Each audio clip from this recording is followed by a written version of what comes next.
A lot of my wear test videos, people ask me like how my makeup's lasted that well, and it's definitely a mixture of skincare, skin prep, how you apply your makeup, and setting makeup. So setting powders and setting sprays. And I've got a new one which I'm so excited to try. This is the P. Louise Set in Stone Your Intentions setting spray. I'm just going to call it the Set in Stone spray, or Set in Stone setting spray.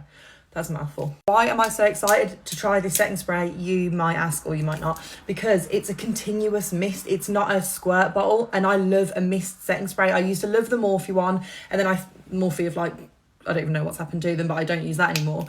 So I'm really excited to try this. I love the packaging. How adorable is that? I saw someone the other day kicking off because they didn't like P. Louise's packaging because it was too childish.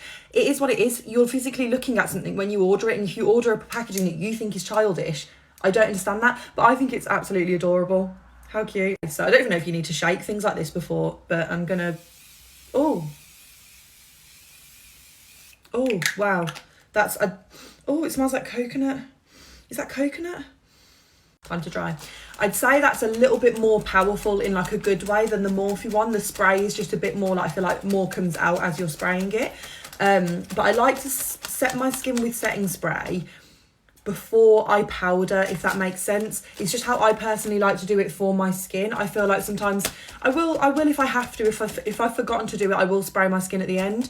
But if I can remember to do it at this step when I've done all my creams and I'm about to powder, that's my favourite way to do it. And I just go in and set my face just as I normally would. I'm just using a Trigwell powder puff and the Makeup Gallery Smoothly Does It pressed powder. Look at that difference. It honestly blows me away every time. If you're not using a powder puff, and my preference is a pressed powder at the moment because my under eyes are quite dry, so I like to use like minimal powder. If you're not doing that, then you're playing yourself. And now I'm looking a little bit flat and pale, so I'm going to go in with my Be Perfect Fahrenheit bronzer in the shade Flare. I've been absolutely loving this bronzer lately. And this bronzer brush, it's like a contour brush. I think it's from Primark, but it's just like such a nice shape. You can like kind of use it that way or that way, and I really love it. Just realised that it says on the side of the box like the kind of like what it's supposed to be like. So it says light and refreshing formula, locks in moisturiser,